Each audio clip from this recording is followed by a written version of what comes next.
Nós estamos pensando esse ano em falar sobre o tema santidade. Santidade tem tudo a ver com Jesus, tem tudo a ver com o que Jesus fez por nós e o caminho que Ele abriu para a gente andar diante de Deus. O tema Andar como Ele andou vai começar agora a ser mapeado de uma forma mais precisa por meio das pregações, tanto exposições em Filipenses, e agora a gente vai dar um passo para trás no Antigo Testamento e a gente vai caminhar um pouquinho no livro de Levítico. Nos últimos anos a gente tem estudado a Escritura, fizemos uma caminhada em Gênesis, ano passado Êxodo, e agora nós vamos continuar essa conexão de compreensão da revelação bíblica em Levítico. Então você pode chegar do terceiro livro da Escritura, o livro de Levítico, faz parte do Pentateuco, os 5 primeiros livros, um dos 5 primeiros livros escritos por Moisés: Gênesis, Êxodo, Levítico, Número, Deuteronômio. As crianças até 5 anos vão poder sair até 5 anos, e aí então as mães podem dirigir esses pequenos, para que as crianças possam aprender na linguagem delas. Os maiorzinhos devem fica ao lado dos seus pais, e vocês podem aprender sim, a adorar a Deus, ouvir a palavra. Então pedimos que toda a igreja se concentre internamente aqui, evitando as saídas ao bebedouro, e ao banheiro. Nós queremos concentrar toda a atenção, porque a gente já tem uma mente tão complicada, Você está me ouvindo, daqui a pouco você já foi lá longe e voltou. Então, todo o movimento que a gente puder reter para ajudar você, ajudar o seu irmão e ajudar toda a igreja a ouvir a voz de Deus, falada por meio de um pecador, porém ela é santa, ela é perfeita, e ela pode guiar o seu coração para esse momento de devoção, sentado, mas ouvindo com fé a palavra de Deus. Então eu gostaria de ler com vocês alguns dos versos que talvez vão nortear essa introdução aqui no livro de Levítico. E nós estamos pensando em desenvolver a temática Uma Vida Santa para um Deus Santo. Uma Vida Santa para o Deus Santo. E hoje eu quero fazer uma introdução, e a gente vai tentar caminhar nesse livro, são 27 capítulos, nós não vamos fazer uma exposição textual, mas nós vamos caminhar na ideia, até que o Senhor nos permita aí, quem sabe, finalizar o ano, intercalando também com exposições, enfatizando a mesma verdade que tem a ver com a semelhança de Cristo Jesus, Ele que nos ajuda, Ele que nos santificou e nos ajuda a caminhar em santidade. Então vamos ler Levítico 1, inicialmente os primeiros 3 versos, depois eu vou conduzir vocês para mais outros textos na sequência, você com a Bíblia em mãos. Levítico 1, os primeiros 4 versos aqui. Chamou o Senhor a Moisés, e da tenda da congregação lhe disse: Fala aos filhos de Israel e dize-lhes: Quando algum de vós trouxer oferta ao Senhor, trareis a vossa oferta de gado, de rebanho ou de gado miúdo. Se a oferta for holocausto de gado, trará macho sem defeito. À porta da tenda da congregação trará, para que o homem seja aceito perante o Senhor. E porá a mão sobre a cabeça do holocausto, para que seja aceito a favor dele, para a sua expiação. Agora vá comigo para o capítulo 10. Capítulo 10, versículo 10 e 11. 10 e 11. Capítulo 10, verso 10 e 11. Verso 10 diz: Para fazerdes diferença entre o santo e o profano, e entre o imundo e o limpo, e para ensinardes aos filhos de Israel todos os estatutos que o Senhor lhes tem falado por intermédio de Moisés. Capítulo 11, aí na frente, na sequência, verso 44 e 45. 11, 44 e 45. Verso 44. Eu sou o Senhor, vosso Deus. Portanto, vós vos consagrareis e sereis santos, porque eu sou santo. E não vos contaminareis por nenhum enxame de criaturas que se arrastam sobre a terra. Eu sou o Senhor, que vos faço subir da terra do Egito, para que eu seja vosso Deus. Portanto, vós sereis santos, porque eu sou santo. Capítulo 19, talvez o versículo mais em destaque, central do livro, 19, verso 1 e 2. Depois de um capítulo complicado, que nós vamos tratar sobre a sexualidade, um pouquinho lá na frente, capítulo 15, capítulo 18, a santidade, se tratando da sexualidade, um tema pertinente nos dias de hoje. Depois que ele encerra essa fala no capítulo 18, ele termina, e abre. Ele termina dizendo, no verso 30, portanto, guardareis, o 18, 30, portanto, guardareis a obrigação que tendes para comigo, não praticando nenhum dos costumes abomináveis que se praticaram antes de vós, e não vos contaminareis com eles. Eu sou o Senhor vosso Deus. Disse o Senhor a Moisés, fala a toda a congregação dos filhos de Israel, e dize-lhes, santos sereis, porque eu, o Senhor, vosso Deus, sou santo. E finalmente, capítulo 20, verso 26, 20 e 26. Novamente, a ênfase. Você pode ler comigo? Ser-me-eis santos, porque eu, o Senhor, sou santo, e separei-vos dos povos para serdes meus. E separei-vos dos povos para serdes meus. Vamos orar. Senhor, obrigado por tua palavra. Nós queremos, ó Deus, dedicar esses próximos minutos apelando, ó Deus, a nossa mente e a compreensão da tua palavra, ó Deus. Somente o teu Espírito que nos ungiu, somente o teu Espírito abre o nosso entendimento, tira toda a dificuldade que nós temos de entendimento, de compreensão, de revelação, ó Deus, da tua palavra, para que possamos compreender e vivê-la. Nós pedimos, ó Pai, eis um assunto desafiador. Nós somos pecadores, esse assunto de santidade não nos cheira muito bem, não nos é muito agradável. Nós precisamos, Senhor, já de entrada, depois de lermos essas ênfases, que o Senhor nos salvou, nos chamou para sermos santos, nos chamou para olhar para a tua santidade, para nos assemelhar ao Senhor e viver essa santidade em todas as áreas da nossa vida. Que desafio, Senhor, nesse mundo tão complicado, tão cheio de pecado, como o nosso coração também. Nós que somos os teus servos, nós que somos a tua igreja, prepara o nosso ouvido, faz com que essas verdades encontrem um lugar de transformação. É isso que nós te pedimos, no nome de Jesus. Amém.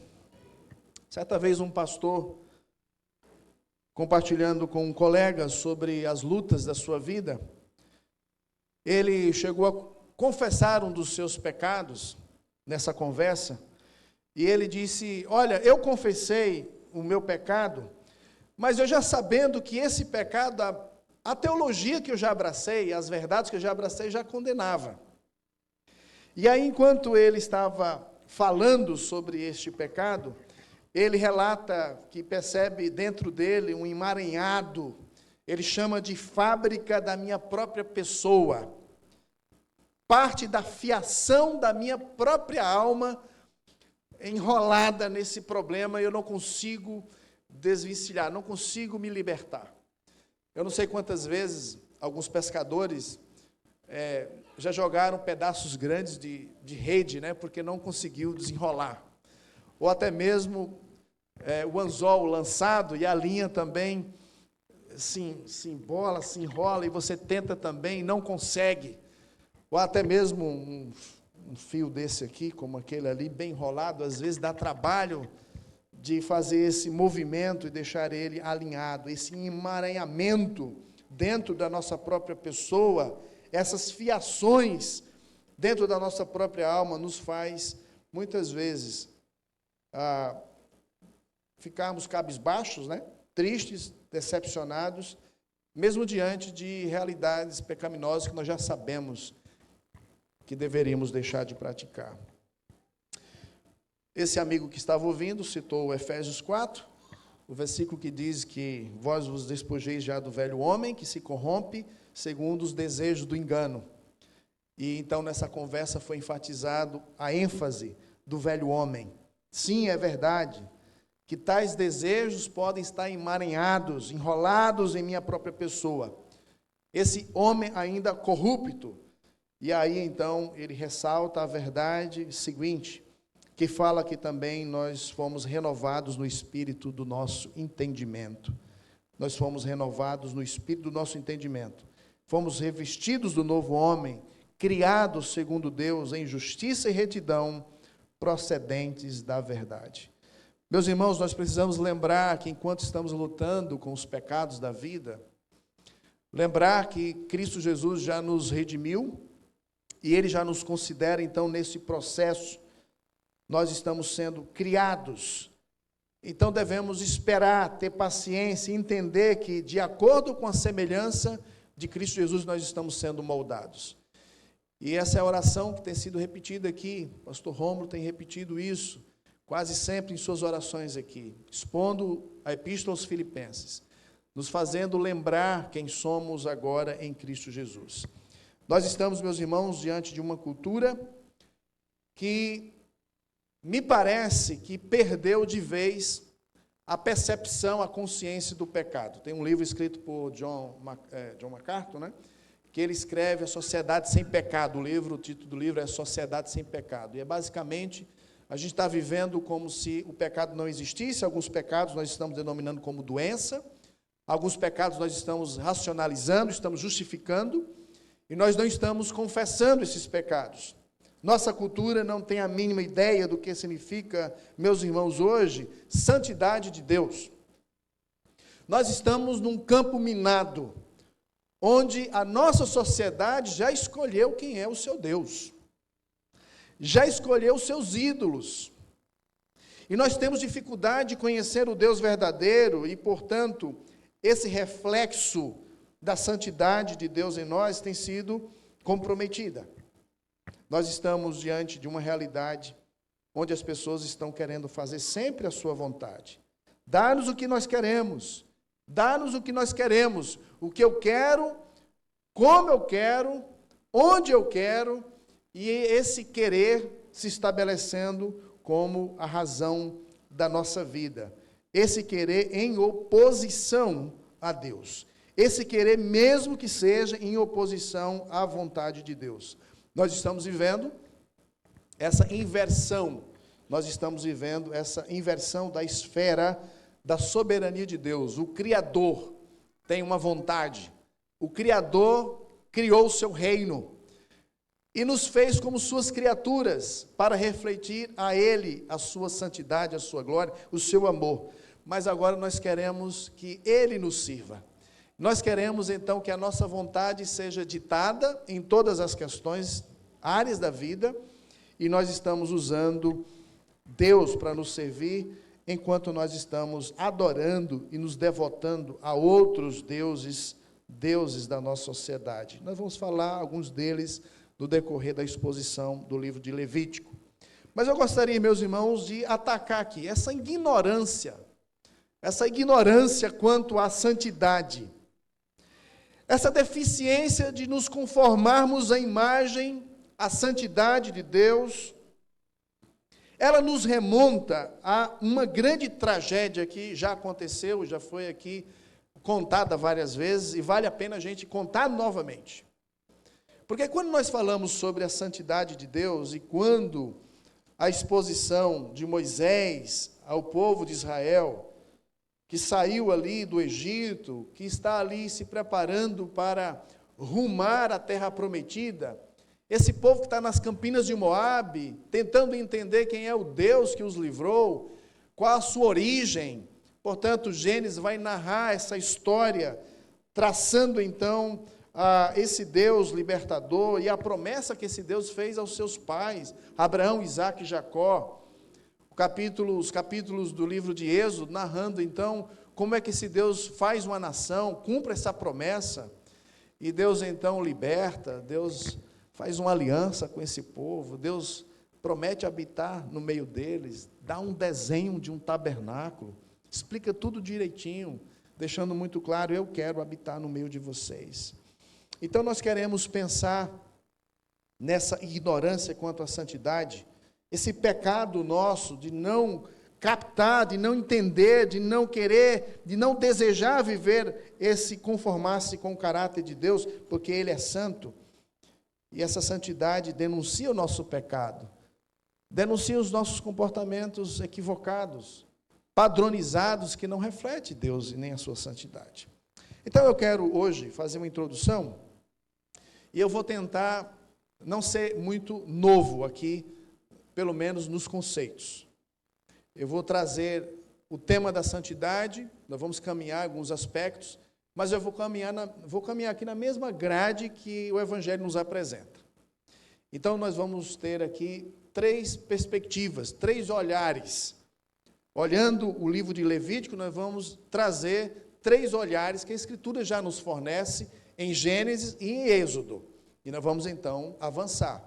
A primeira perspectiva aqui, para uma vida santa, para vivermos esse padrão, todas as áreas da nossa vida diante dele, para o inteiro agrado dele, a semelhança dele, parte da compreensão da perspectiva do Criador, a perspectiva do Criador e sua criação. Ele mesmo diz, sede santo porque eu sou santo. Quando Deus cria todas as coisas, uma das manifestações do seu poder e do seu caráter tem a ver com a sua santidade. Ele é o justo juiz. É o Deus que é justo, que ele é reto, ele é íntegro. E ele então age conforme é o seu caráter. Essa santidade, então, ela é manifesta na sua criação. Tudo que ele faz é muito bom. Deus criou todas as coisas e a criação denuncia quem ele é. A obra das suas mãos aponta para quem ele é. Tudo foi criado perfeitamente, demonstrando o seu poder, demonstrando a sua glória. Ele é rei sobre tudo e todos. Portanto, ele desenha um lugar, o Jardim do Éden, um lugar sagrado. E nesse lugar sagrado, como nós já sabemos, capítulo 3 de Gênesis, nós temos aqui a usurpação da soberania de Deus. Primeiro, pela serpente. Algo aconteceu na dimensão celestial, algo lá na dimensão eterna, entre a criação, os anjos, um deles se rebelou contra o próprio Deus, e este que desce, ele vem para frustrar a criação de Deus, e então injeta nas veias de Adão e Eva o mesmo ímpeto de ir contra o próprio Deus, esse usurpar o domínio de Deus, porque Deus deixou o homem para reproduzir essa soberania, ou seja, espalhar esse governo de Deus. Deus é rei, e ele então colocou os regentes, o homem e a mulher, a imagem e a sua semelhança, e eles então deveriam dominar o mandamento de serem férteis e de multiplicarem-se, se espalhar por toda a terra. Mas ali nós temos essa usurpação do lugar de Deus. Qual a consequência? No contexto, para a gente avançar o entendimento aqui de Levítico, nós temos algumas consequências. Em primeiro lugar, o homem ele perde o propósito. Ele não sabe mais para que existe. Ele deveria, então, guardar e cultivar o jardim. Mas agora ele é expulso do jardim. O homem perde a liberdade. Ele não tem mais acesso à árvore da vida. O homem, ele perde a própria vida quando Deus diz, certamente morrerás. O homem perde a capacidade plena de exercício de autoridade. Ele agora vive com medo. O homem também perde a intimidade da auxiliadora idônea.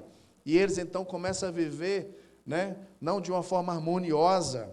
Há conflito no casamento. O homem perde a integridade. Eles percebem agora que estão nus. O homem perde a intimidade com Deus. Eles têm medo, eles ouviram a voz de Deus, tiveram medo e se esconderam. Há uma inversão aqui da esfera de soberania que Deus projetou para o homem. Esse homem acaba sendo expulso. A gente começa a perceber uma hostilidade entre o reino animal e o humano. E a gente começa a perceber a necessidade de um animal ser morto para cobrir a vergonha de Adão e Eva. Aquelas folhas, não tinha como fazer essa cobertura. O primeiro animal é morto. E aí a gente começa a entender um pouquinho esse fio de esperança em que Deus resolve cobrir o homem. O homem sempre quer se cobrir. Ele tenta fazer de tudo para se cobrir. Ele sabe que está inadequado. O homem sabe que é pecador. Ele está desajeitado o tempo todo. Mas ele tenta, de alguma forma, se proteger, se esconder. Então, nós usamos a religião, nós usamos a expressão de adoração, nós maquiamos a nossa adoração, a nossa espiritualidade, nós nos jogamos na prática de boas obras, para que essas boas obras possam fazer um contraponto, para minhas coisas feias que eu faço. Muitas das ações, inclusive, de pessoas que estão na esteira religiosa, estão dedicados à espiritualidade para uma compensação. Eu peco aqui, eu vacilei ali, então deixa eu fazer algo de bom, deixa eu compensar. Muitas ações para com Deus está nessa esteira da compensação, de tentar fazer um pagamento, para ver se nivela. E é interessante, meus irmãos, que esse animal, ele é morto para cobrir. Então, Deus é aquele que dá a providência. O homem não pode fazer nada para resolver a sua inadequação. Então, um animal, ele é morto. Não é possível mais ter acesso à presença de Deus. Não é possível encontrar este Deus. A partir daquele dia, Adão e Eva foram expulsos. A sequência lá dos filhos dele, por exemplo, Caim, sai errante pelo caminho. E de lá para cá, difícil o homem que se encontra com Deus. Difícil um homem que está diante de Deus, que está na presença dele, que contempla quem ele é, que contempla a sua santidade. Difícil o homem que é transformado por quem o encontrou. Porque Deus não é mais encontrado. Como até os dias de hoje. Onde é que Deus está? Talvez o lugar mais próximo, assim, para a gente sentir Deus presente, seria aqui. Você já percebeu como é esse lugar de adoração aqui? Como tem sido as suas experiências? Talvez o lugar de você encontrar Deus é lá no quarto, lá na sua casa. Talvez o lugar de você encontrar Deus é aquele lugar secreto, todos os dias, todos os dias, todos os dias, palavra e oração, devoção. Mas você não encontra mais. Quando você começa a orar, sua mente vai embora. Quando você começa a ler a Bíblia, você começa a pensar nas coisas que tem que fazer. Você termina o capítulo e nem sabe o que leu. Mas você já fez a leitura. Amanhã eu continuo. E a gente tem dificuldade de ter a experiência com Deus. Nesse ambiente aqui, Deus sabe a guerra que é na sua mente. Quando o culto começa, na verdade, antes um pouquinho. A tarde é complicada. Talvez o domingo é o domingo para fazer muitas coisas, porque a semana foi muito trabalhosa. E talvez muitos dos que aqui chegam, dominicalmente, chegam cansados, exaustos, despreparados. Você tem uma audiência com o Rei do Universo. Deus está aqui para ser adorado, é um encontro com Ele. Mas como que você tem vindo para esse encontro? Como é o contexto de preparação? Como é o contexto de você sair da sua casa para aqui chegar? Como é que seu coração está, sua mente? Veja como é complicado encontrar com Deus, ter experiência com Ele. Como é complicado contemplá-lo. Porque viver semelhante, viver conforme, precede uma tarefa de contemplação. Você precisa contemplar, você precisa vê-lo, você precisa enxergá-lo. Pela fé, nas páginas das Escrituras, pela fé na sua devoção, na sua oração, pela fé na sua conversa com seus irmãos, no partilhar das verdades de Deus. Nós somos preparados em contextos diversos e nós somos trazidos para um momento como esse de adoração. Meus queridos, de lá para cá tem sido muito difícil encontrar Deus. Deus não está mais acessível. O jardim, aquele lugar sagrado, ele foi protegido. Querubins, guarde bem, querubins. Você vai ver a imagem de querubins em vários lugares, na descrição do tabernáculo e no relato das Escrituras. Os querubins estão lá com as espadas, ninguém entra, senão morre. Ninguém tem acesso mais à presença de Deus. Ninguém pode chegar diante dele, ninguém pode conversar com ele. Se chegar diante dele, morre. Você já viu quantas pessoas em momentos de adoração, de cultuar a Deus, fazem coisas esquisitas, estão dizendo que estão fazendo diante de Deus? Você já leu as Escrituras e viu quantas pessoas tiveram acesso a Deus e como que elas ficaram? E como elas ficaram? Caídas no chão, como mortas. Quem pode estar diante de Deus e permanecer de pé, permanecer vivo? Será que não há muita brincadeira? Será que não é falta de bom senso, de reverência, de conhecer as Escrituras, como que a gente se encontra com Ele? Levítico vai nos ajudar muito bem a tratar a nossa adoração. Deus quer ser adorado, mas Ele quer ser adorado do jeito dEle. Ele quer ser adorado do jeito que Ele prescreveu. Não é de qualquer jeito, não é da sua maneira, não é do jeito do homem, não é do caminho, da maneira do homem, não é a sua ideia, a sua invenção. Deus quer ser adorado do jeito que Ele prescreveu. Quase 24 anos de casado, demorou muito, eu tentar várias vezes agradar a Isolda num presente. Ela sempre no final queria me ensinar, e eu tenho dificuldade às vezes de aprender.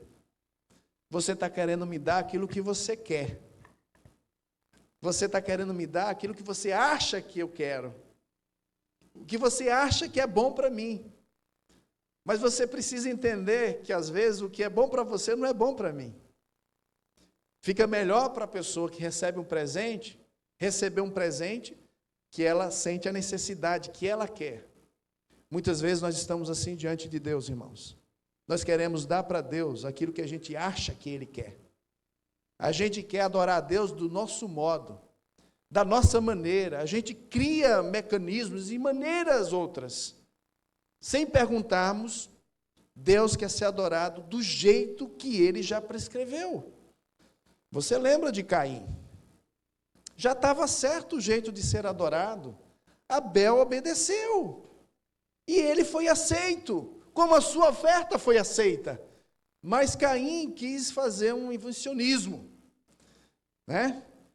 E vocês sabem da história, o que aconteceu. Meus queridos, de lá para cá, nessa perspectiva da criação, nós temos um Deus que cria todas as coisas para a sua glória. Ele é santo, Ele é o justo juiz. Ele decretou uma ordem: não comerás desta árvore, no dia que você comer você vai morrer. Uma única ordem. mas houve insubmissão, insujeição, rebeldia, traição, e de lá para cá nós temos essa grande consequência. Nós não encontramos mais Deus, nós não temos acesso a Ele, agora é muita dor, é luta, é sofrimento, maldição, vestidos pela morte de um animal, banidos da presença do Senhor, e há uma necessidade logo de início da morte de um animal, expiação vicária. Levítico, então, nesse caso, meus irmãos, vai deixar de modo claro o sistema de sacrifício, que nós vamos falar muito, essa adoração apresentada a Deus, mas que nós já temos aqui essa expiação vicária germinal aqui acontecendo em Gênesis 3 e daí por diante. Abraão, quando foi chamado, ele chega nas terras, até peregrinar, chegar na terra prometida, ele vai construindo altares e sacrificando, fazendo holocausto. Nós temos essa indicação. Gênesis responde como Deus proverá a Abraão os descendentes prometidos. Êxodo responde como Deus redimirá os escravos de Abraão, como vai trazê-los para a terra prometida. Enquanto as lutas de Israel com o pecado e idolatria continuam, a pergunta permanece: como um Deus santo pode se relacionar com pessoas pecadoras? Como um Deus santo pode se relacionar com pessoas pecadoras? Então, o livro de Levítico tem uma mensagem central. O livro de Levítico vai nos apresentar a maneira como Deus quer ser adorado, como ter acesso a Deus. A adoração é o encontro de Deus com o seu povo. E assim como o povo de Israel ficou por muitos dias ao pé do Monte Sinai, vendo toda aquela realidade, tempestade, os trovões e toda aquela cena que causava terror, e eles diziam: vai, Moisés, falar, nós vamos ficar por aqui. Aquela cerca, se alguém passasse, até mesmo o animal morreria, porque Deus estava ali. E essa mesma ideia do Sinai, nos ensinando como adorar, os limites e todo aquele contexto de cuidado, nós temos agora o como adorar, sendo trazido aqui por Moisés, escrevendo o livro de Levítico. Então, Levítico nos fornece respostas para esta pergunta. A pergunta, não para aqueles dias, mas para hoje ainda continua. Porque nós somos pecadores, Deus continua sendo santo. Como adorar a Deus? Como adorar o Deus santo? Então, essa primeira perspectiva da criação, ela tem que estar diante de nós. A segunda envolve, de uma forma mais detalhada, essa reação, essa consequência da queda. Sobre a perspectiva da queda, como é que a gente pode ler Levítico? Em primeiro lugar, lembre que a transição de Êxodo para Levítico começa lá no capítulo 25 de Êxodo, versículo 8, quando diz assim: e farão um santuário para mim, e habitarei no meio deles. Êxodo 25 e 8. Façam tudo conforme eu lhe mostrar, conforme o modelo do tabernáculo e de cada utensílio. Da perspectiva da queda, nós temos aqui no livro de Levítico algumas palavras-chave, algumas palavras que são muito repetidas. Por exemplo, 131 vezes você vai encontrar a palavra impureza. Impureza. E essa ideia de impureza vai simbolizar a condição humana. O homem é impuro diante de Deus. Então, essa impureza, ela vai ser apontada em várias áreas do dia a dia do povo de Israel. Vai ser muito interessante você observar isso lendo. Se você já leu, você sabe do que eu estou falando. A palavra sacrificar, como um ato de arrependimento genuíno. Então, o adorador ia e levava um animal e entregava o sacerdote. Ele colocava a mão na cabeça do animal, confessava o seu pecado. O animal, então, era conduzido para dentro, então, o holocausto, ele era realizado. Esse movimento de sacrificar nos dá a ideia de um ato de arrependimento genuíno. O ofertante, ele ia de modo voluntário. E esse voluntário é a ideia de que ele sabe o que fez, ele sabe que pecou. E alguém precisa, então, morrer. Gente, tem uma música, inclusive, que diz que pecado não se explica, pecado se paga. Quando você peca, você precisa morrer. E essa era a ideia. Ele levava um animal, e então a morte do animal, a ideia de sacrifício vicário, ou seja, no lugar. Em vez de eu morrer, o animal morre. E esse movimento, ele era feito de coração, porque havia arrependimento genuíno. A palavra queimar aparece mais de 100 vezes. A palavra eliminar ocorre 17 vezes.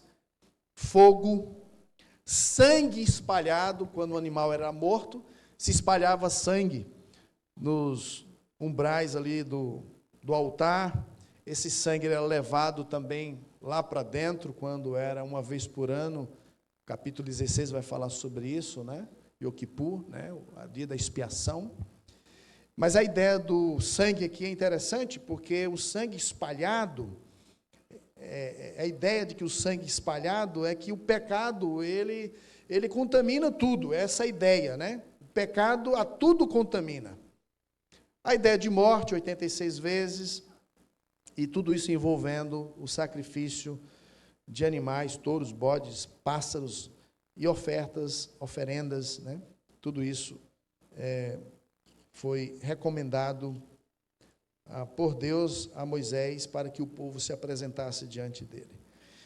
Então, quando a gente pensa sobre essa perspectiva de sacrifício, holocausto, fogo, impureza, queimar, eliminar, isso está trazendo essa ideia da consequência do pecado sobre nós. A necessidade de estarmos diante de Deus, um Deus santo, de uma forma providencial. O decreto é de morte, mas tem um modo aqui de se aproximar de Deus, e então é estabelecido o sistema de sacrifícios. Agora, vamos lembrar aqui um pouquinho do tabernáculo. Êxodo termina com todo o desenho e todo o tabernáculo construído. Eles estão se preparando para avançar e sair ali do Monte Sinai. E nós temos então tudo já preparado, tudo feito. E se você lembrar, a porta guardada ali na entrada da porta, inclusive no acesso para o santo lugar, como também na câmara interior do Santo dos Santos, o desenho dos querubins estão ali. Para lembrar que o homem não tem acesso. Se passar daquele lugar sem autorização, morre. Então você tem as 12 tribos de Israel espalhadas, e você tem esse lugar, a tenda do encontro, o tabernáculo, onde apenas pessoas autorizadas deveriam ter acesso. E aqui nem mais Moisés. Então o sacerdócio vai funcionar, Arão, seus filhos. Você, como morador do povo de Israel, você não poderia ir lá quando quisesse, na hora que você quisesse. Você não poderia entrar. Então você tem, então, a porta guardada pelo desenho dos querubins. Somente os sacerdotes podiam entrar. No altar do holocausto, a imagem de queimar a impureza. Tinha que ser queimado, o animal queimado ali. Quando você adentra um pouquinho mais, o santo lugar, você tem a bacia, antes um pouquinho, né? A bacia tinha que lavar as mãos, né?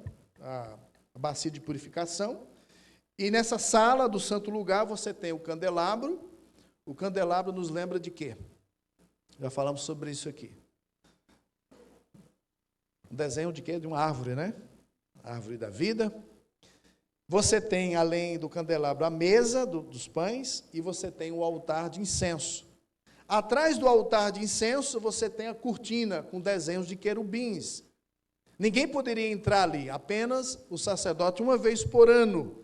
E lá dentro do Santo dos Santos, nós temos a arca. Em cima da arca, nós temos o desenho de quê? 2 querubins. 2 querubins. O propiciatório. Dentro da arca, o que tem lá dentro?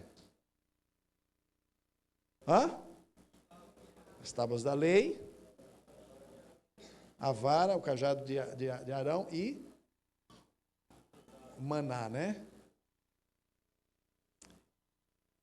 Ninguém pode chegar diante de Deus de qualquer jeito. Tem todo um sistema, tem toda uma ordem, tem toda uma autorização, tem todo um ritual. Meus irmãos, expressar a santidade de Deus, assimilar o seu caráter, vislumbrar a sua glória, a sua beleza, esse acesso que não é mais permitido ao homem, esse acesso que exige procedimentos, esse acesso, esse encontro que exige ritos prescritos.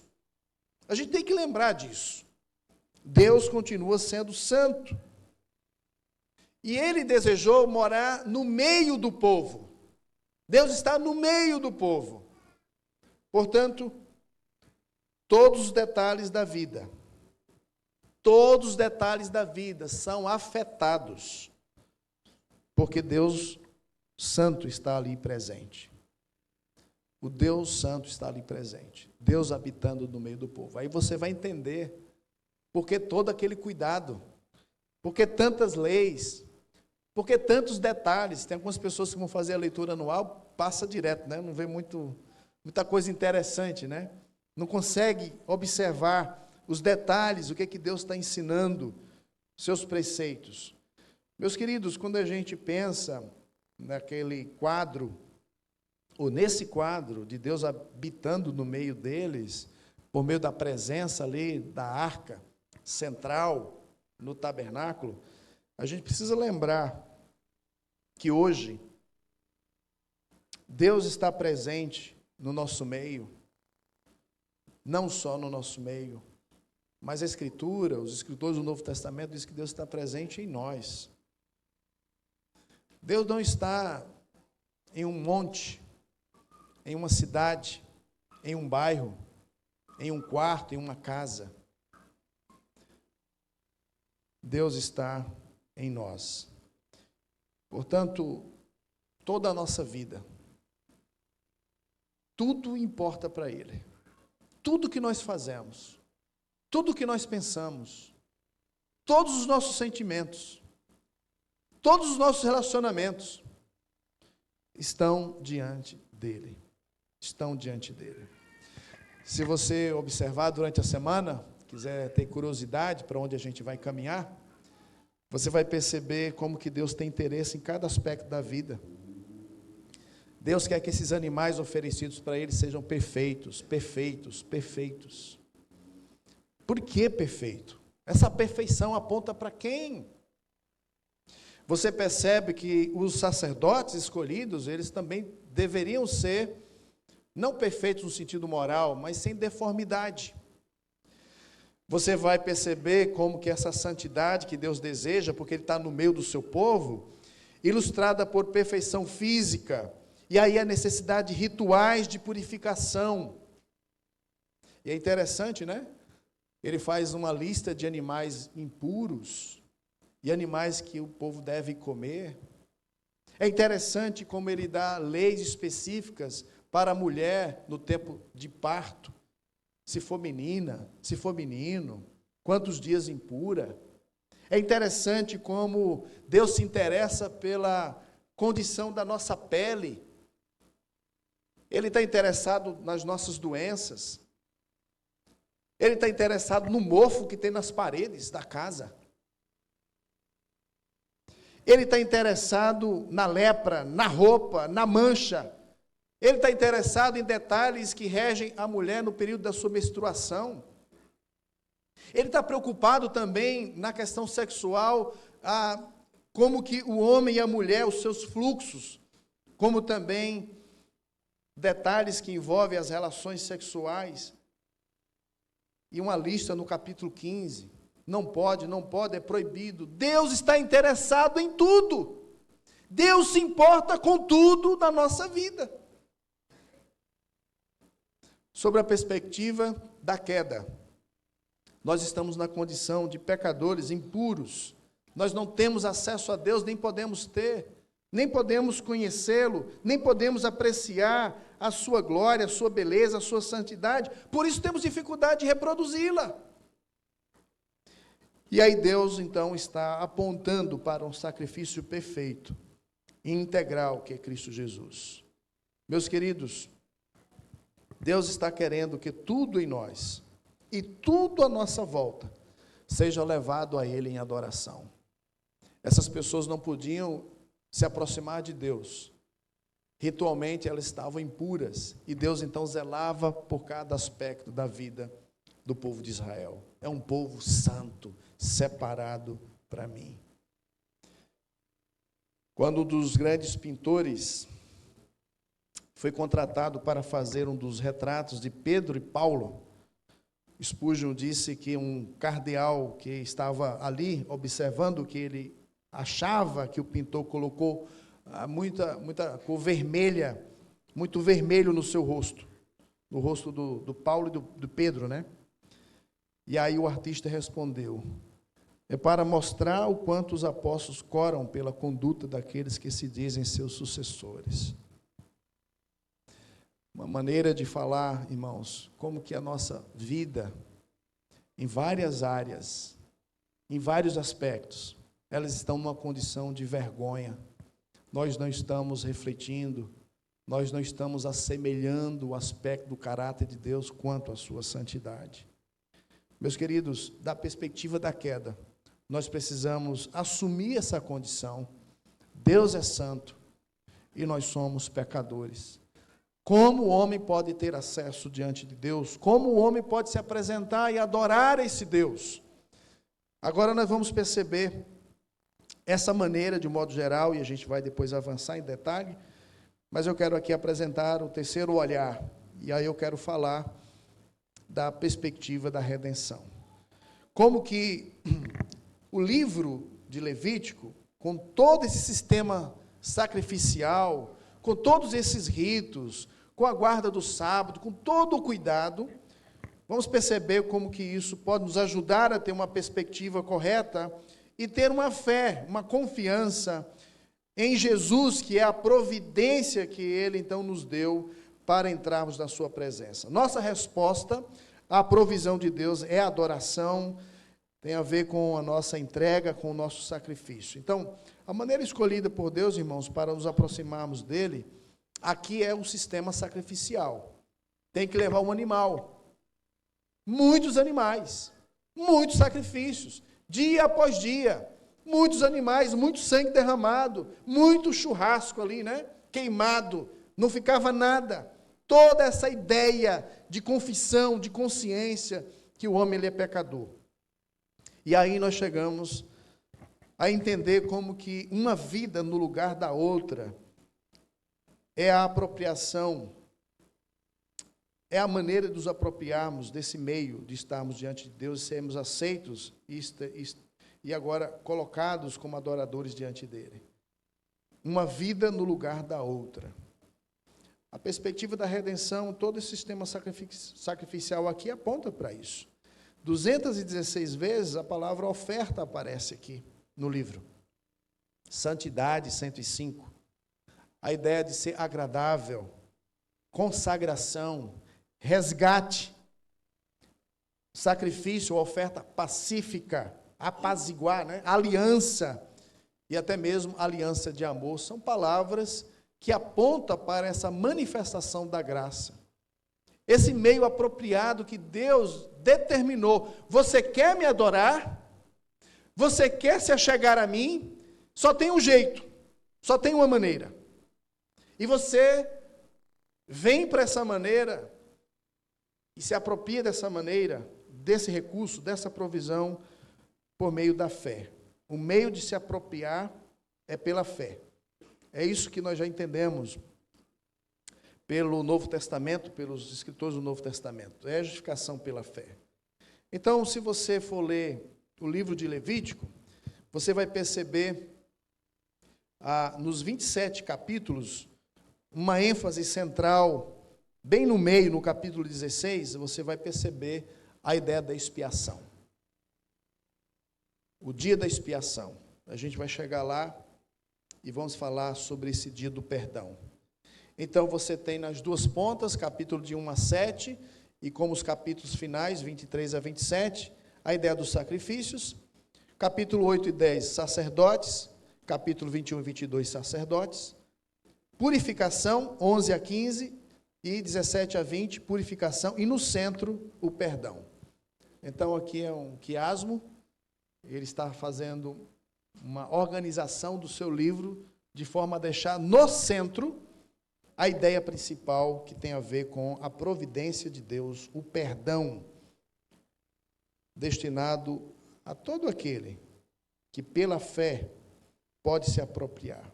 Então nós temos essas divisões, capítulo 1 a 7, os sacrifícios, os sacerdotes, purificação, o dia do perdão, e aí ele volta para os temas purificação, sacerdotes e sacrifícios. Essas leis expressam a vontade de Deus, de que o seu caráter seja reconhecido na adoração. O caráter de Deus precisa ser reconhecido na adoração. E aí o Senhor deve ser adorado pelos pecadores, apenas da maneira como Ele providenciou. A perspectiva aqui da redenção, meus irmãos, vem como a nossa resposta de gratidão. Por isso a ideia dos sacrifícios. Se você lê os primeiros 7 capítulos, você tem lá os sacrifícios, as ofertas, você tem sacrifícios pacíficos, você tem sacrifícios pelos pecados por ignorância, você tem ofertas de manjares, tudo isso como gratidão. Você se apresenta de Deus como dando uma resposta àquilo que Ele já fez por você. E nessa perspectiva, nós temos então essa lembrança, de que a santidade de Deus exige sacrifício, o querubim está ali, não deixa ninguém acessar a presença de Deus, mas Jesus, meus irmãos, Ele é este que faz essa limpeza em nós. Ele é esse sacrifício, Ele é o ofertante, Ele é a própria oferta. Jesus, Ele é superior a todos, os profetas, sacerdotes, anjos. Jesus é o nosso sacrifício, Ele é o próprio altar, Ele é o juiz, Ele é o nosso intercessor, Ele é a própria glória de Deus, aquela glória que tantos quiseram ver, e alguns poucos viram, de longe, é a glória que é acessível a nós pecadores hoje. Pela fé, nós podemos contemplar. João diz que Ele tabernaculou entre nós e vimos a sua glória, glória como unigênito do Pai. Eu quero terminar aqui, para fazer algumas aplicações, dizendo que Levítico destaca bênçãos prometidas a quem observa essas leis. Mas o capítulo 26, 14 a 39, descrevendo essas bênçãos, termina com maldição, as maldições anunciadas aos que não a fazem. Então, se de um lado, quem busca a santidade é abençoado, capítulo 26, de 1 a 13, quem não consegue cumprir, o texto diz que é amaldiçoado. Ao mesmo tempo, a conclusão do livro expõe o coração misericordioso de Deus. Ele promete perdão a todos os que se arrependem de seus pecados. Em dias em que a santidade é negligenciada, meus irmãos, em dias em que nosso povo precisa ser lembrado que devemos ser santos, como Deus é santo, nós precisamos lembrar que Deus abençoa a santidade. Deus abençoa aqueles que estão prezando por sua santidade, mesmo que ninguém o veja. Mas é importante ressaltar que também há uma maldição para aqueles que não respeitam, aqueles que não obedecem, aqueles que não estão atrás dessa santidade, não vivem esses preceitos. E aí a gente lembra da perspectiva da redenção, que Jesus Cristo ele já assumiu as maldições da aliança, que deveria recair sobre a mim e a sua cabeça. Ele foi obediente. E a obediência exigida, ele cumpriu. Ele morreu pelos nossos pecados. Agora todos os que se arrependem podem receber e recebem o perdão prometido em Jesus. Poderão se relacionar com Deus, poderão ter acesso a Deus, por causa daquilo que Cristo já fez por nós. Esse é o conceito geral do livro de Levítico. Nós queremos entender esse convite, esse chamado, uma vida santa para um Deus santo. Mas eu quero terminar com algumas implicações para você pensar durante essa semana, para você conversar com quem está perto de você na sua casa, na sua família, conversar também no pequeno grupo. Talvez aqui vale a pena, meus irmãos, mais uma vez, considerar a nossa vida de adoração. Considerar a maneira como nós temos nos apresentados diante de Deus.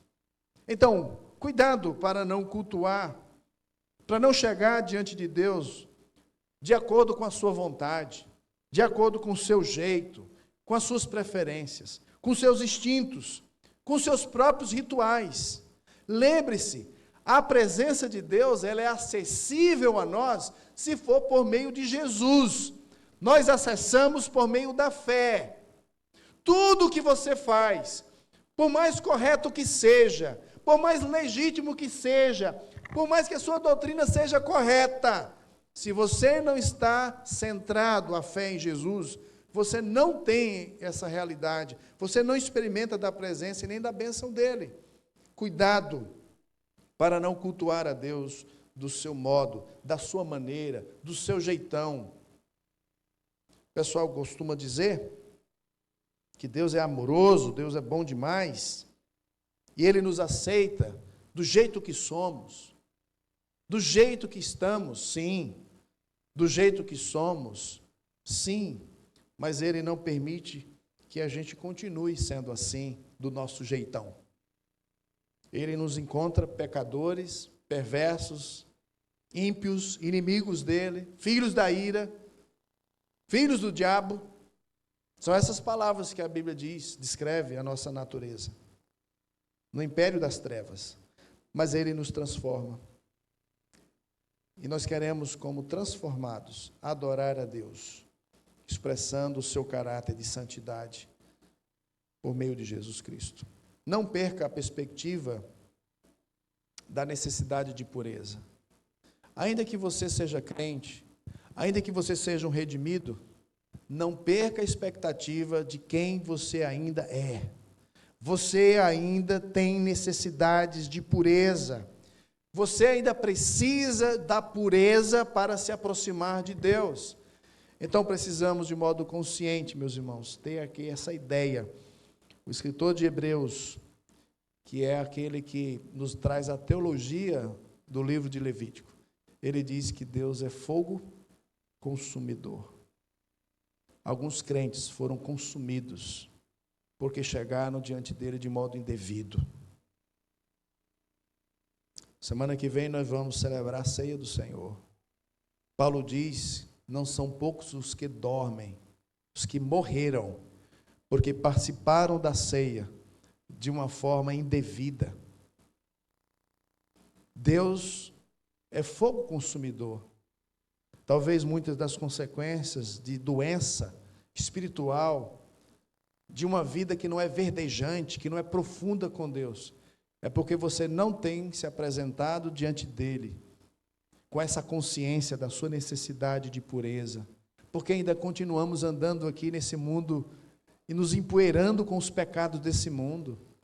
Sim, Ele nos justificou, mas ainda nesse mundo nos perdemos muitas vezes, e diariamente precisamos ter a nossa consciência da necessidade de pureza, para nos aproximarmos diante dEle e fazer aquilo que lhe apraz, em nome de Jesus, por meio de Jesus, para a glória de Jesus, por causa da santidade de Jesus. Nunca perca a perspectiva do pecado perdoado por Cristo. A perspectiva da redenção também precisa estar diante de nós. Ele é o sumo sacerdote. Ele já apaziguou a ira de Deus sobre mim e sobre você. Ele faz, então, esse trabalho de intercessão até esse momento, intercedendo por nós. E nós podemos lembrar dessa perspectiva do perdão, da redenção que já nos alcançou. Meus irmãos, Cristo nos proveu meios para vivermos vida santa. Cristo, Ele é o próprio meio. Cristo, Ele é a própria santidade. Tudo o que nós precisamos é dEle. Portanto, mais uma vez, tudo que viemos a fazer, seja num culto público como esse, seja quando você sair daqui, quando você lidar com o seu trabalho, seus relacionamentos, seja o que for, tudo isso precisa estar banhado com este referencial da santidade que Cristo já trouxe para nós. Cristo é a nossa santidade. Corra para Ele, busque a sua graça e aí apresente um culto. Apresente a sua gratidão como resposta a tudo que Ele já fez por você. A razão do nosso culto muitas vezes ser fraco é que a gente não tem tido essa percepção da nossa necessidade de pureza, a necessidade de buscar esse perdão e viver esse perdão que Cristo já nos deu. Portanto, uma oferta preparada, uma adoração preparada para Deus, ela vem por meio do amor que nos constrange. E aí a gente apresenta essa oferta, essa adoração, como aroma agradável, como esse holocausto, que é queimado, que é dedicado, que é entregue, tudo, nada fica com a gente, tudo é entregue para Ele e para a glória dEle. Eu termino lembrando a você as palavras de Paulo, escrevendo aos Romanos, capítulo 12. Aqueles que sabem decorado, diz o quê? Rogo-vos, pois, irmãos, que vos apresentei como sacrifício vivo, santo e agradável a Deus, que é o vosso culto racional, e não vos conformeis com este século, mas transformai-vos pela renovação da vossa mente, para que experimenteis qual seja a boa, agradável e perfeita vontade de Deus. Deus deseja uma adoração, fruto de um coração grato, que reconhece a necessidade da pureza, que reconhece que essa necessidade já foi suprida. Você já pôs fé, já confiou, e, portanto, você vive essa realidade, porque Cristo, Ele já é para nós a nossa santidade.